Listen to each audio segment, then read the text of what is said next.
Cybersecurity for the people, facial recognition, privacy. I'm just gonna wait a little bit to see if anybody files into this live. Really, I'm just testing out my new mic. I'm like a kid with a new toy. So I'm just gonna see how many people file in here. Just give it a couple minutes. To be honest, I'm sure probably nobody files in, but let's just wait a little bit and see, like I said, see who files in.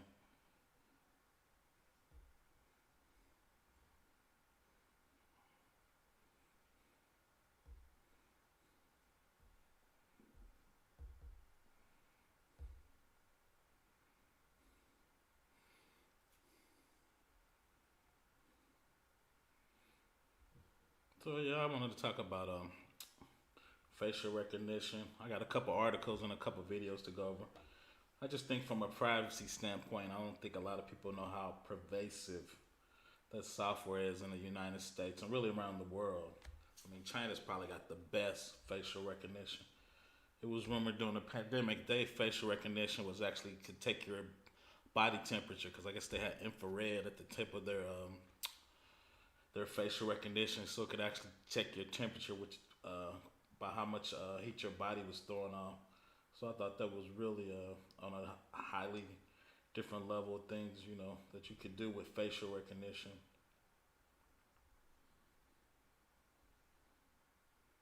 Just always something new and improved coming around. Yeah, like I said, I hope everybody's having a great Sunday. Like I said, I'm just really testing out my new mic and just kind of really enjoying my Sunday.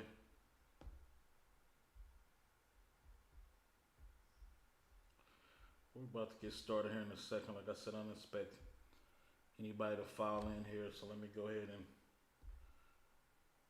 and get started. The first one is I always start with ACLU, because obviously there's a lot of regulation and laws that actually apply to new technologies. So facial recognition systems are built on computer programs that analyze the image of human faces for the purpose of identifying them. Unlike many other biometric systems, facial recognition can be used for general surveillance in combination with public video cameras. It can be used in a passive way that doesn't require the knowledge and consent or of the participating subject. The biggest danger is this technology would be used for general suspicionless surveillance systems. State motor vehicle agency possess high quality photographs of most citizens that are a natural source for facial recognition programs and can be easily combined with the public surveillance or other cameras in construction of a comprehensive system for identification and tracking system. So like they got that national ID that's supposed to actually replace passports. So if they use this, they could go through all the states, take your picture, and find out really what state you are and where you're at. So that's kind of it. So let me pull up this quick video that I found.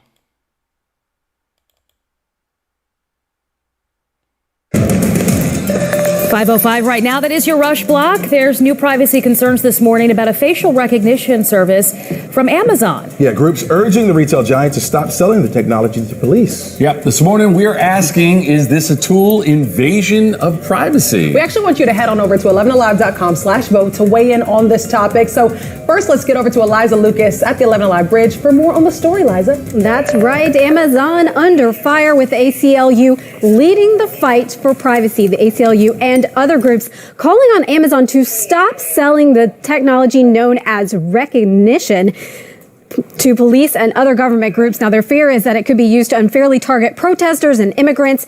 In the description of the software, Amazon says the service can quickly and accurately search and identify a person in a photo or video and track people even when their faces are not visible. Now, right now, only 2 police departments are using the software, one near Portland, Oregon, and another Orlando police in Florida. And as you can imagine, comments coming in online on this one. Some people talking about a dangerous precedent, while others say maybe not not a big deal as long as customers are aware.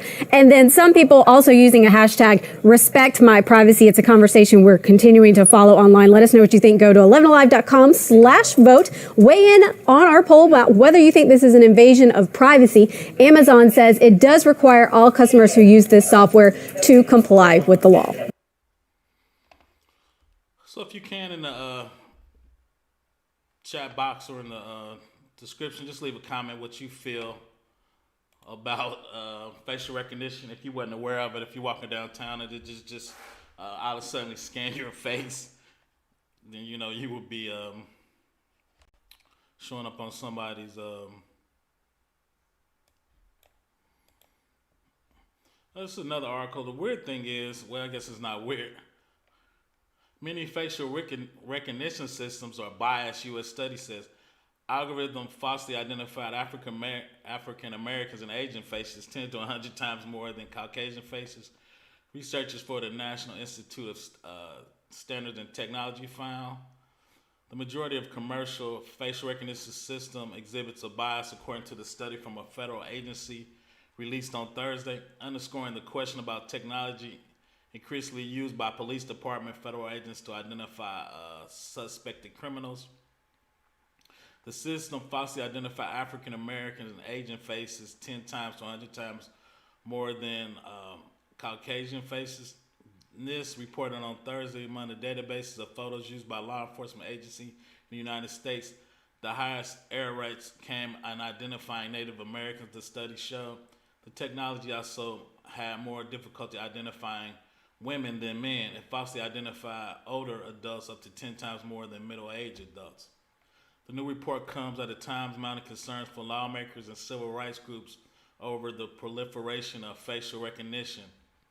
Proponents view it as an important tool for catching criminals and tracking terrorists. Tech companies market it as a convenience that can be used to help identify people and photos in lieu of passwords or unlock. Civil liberties expert, however, warned that the technology, which can be used to track people at a distance without their knowledge, has the potential to lead to ubiquitous surveillance, chilling freedom of movement and speech. This year, San Francisco, Oakland, and Berkeley in California, and Massachusetts communities, Somerville and Brookline, banned government use of the technology. So I'm gonna put these articles in the description box, and like I said, it has a high error rate. You would think Silicon Valley would work the bugs out before they would actually sell it to a police station. So I'm about to run another quick video of this one guy. He was falsely identified. Special report, a new controversy surrounding the already controversial use of facial recognition technology. Yeah, Farmington Hills man arrested in his own driveway for a crime he did not commit. We bring in defender Sean Lay. Sean, this facial recognition technology played a key role here. Yes, and don't take Robert Williams' word for it. We just interviewed the Wayne County prosecutor. She confirms to the defenders tonight that facial recognition technology played the only role in this case, and she says that is a problem. Robert Williams, the man arrested, he also tells us that the technology got it wrong, and Detroit police arrested the wrong person of color. What do you think of this? Your experience? What has it been like for you? I've been thinking about it, and I think the best word is probably humiliating. Robert Williams says his first shock was being arrested at his Farmington Hills home by Detroit police as his wife and children looked on. The second shock was sitting in a jail cell, Detroit police detectives showing him photos of a suspect and an old driver's license photo of him. Williams' attorney and the ACLU of Michigan say in a complaint filed today against DPD that Williams was arrested based off of facial recognition technology. Tonight, the prosecutor's office confirms that to the local 4 defenders. Williams says the detectives admitted the technology got it wrong. I said, I hope you don't think all black people look alike. Hope you don't think all black people look alike. Right?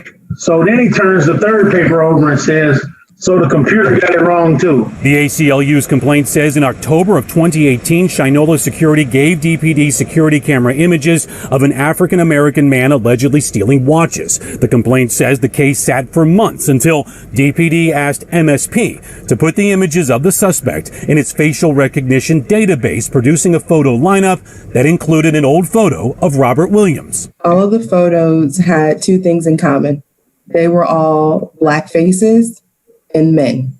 Once the cops, identified Mr. Williams using facial recognition technology, the so-called investigation they performed in order to get a warrant is it's laughable. Detroit Police Chief James Craig has said in the past that technology has helped take killers off of Detroit streets, helping grieving families. Williams and his wife Melissa have a message for the chief. I've listened to the press conferences. I've heard Chief Craig saying how great it is, and I believed it. I thought it was being used to catch bad guys, and it's not. So DPD asked MSP to use the technology in this case. We checked with MSP. They tell the defenders facial recognition should only be used as a tool, not for the basis of an entire case. We also asked to interview Police Chief James Craig today. Late today, instead, we got a statement that reads in part, due to the fact that this case is pending litigation, we cannot comment further. The Detroit Police Department does not make arrests based solely on facial recognition. However, we can tell you tonight there is no pending litigation at all. We asked Mr. Williams, and he tells us he's not suing. He simply wants to clear his good name. He wants the department to stop using facial recognition technology. At 6 o'clock, our interview with Kim Worthy. She is apologizing, making a big-time apology to Mr. Williams. Back to you. All right, Sean. Thanks for joining me, Kenny. Like I said, I'm just checking out my live. This is only my second time going live. I'm actually checking out my new mic. Got to be careful out here with this facial recognition, man. I don't want you getting hemmed up out here. The last thing is Amazon is selling. They have a huge Amazon recognition. They're actually pairing that with Amazon Ring. So as people doing Amazon Ring, you can actually get half off if you send those pictures to the local police department. So now the police department with Amazon recognition can actually use that as a huge wide database, right? So for me, I think that's a privacy violation. So I think that's what's going to come up in court is what's the violation. The last link I think is super cool, and I probably give this to Cyber Center person. This guy actually created. He got a Raspberry Pi for $60. He used Amazon recognition that we were looking at. I think for the first 60 days, you could use it for free. He actually paired that with an Echo, and he actually created his own surveillance system. So when you come up to his house, it would actually identify your face, and the Amazon Echo would actually tell you who it is. So I think I'm gonna play this super short video. I actually might try to program this because it's in Java, so I thought this was super interesting. Alexa, talk to the optics lab. Okay, I'm talking to the optics lab. Alexa, who is at the front door? Chris is at the front door and he seems calm. Thanks. Strange. I couldn't wake up the office. So I don't know if that's cool or scary, right? Because somehow I knew Chris was calm. So I got to figure out if it was looking at his face. I'm trying to figure out if it was trying to see if it was frowning. But I think in the future, more and more people are going to use facial recognition as, I think, a deterrent, right? People are going to think it's going to be used for good, and I think it's going to be used for evil because, number one, is I think people are going to start hacking facial recognition, right? And start looking up stuff, following people, knowing exactly where you're at. So that was me just going to a super quick live. That's all I wanted today, really. Check out my mic, too. Thanks for joining me, Kenny. I super appreciate it. Have a great weekend. Check out a couple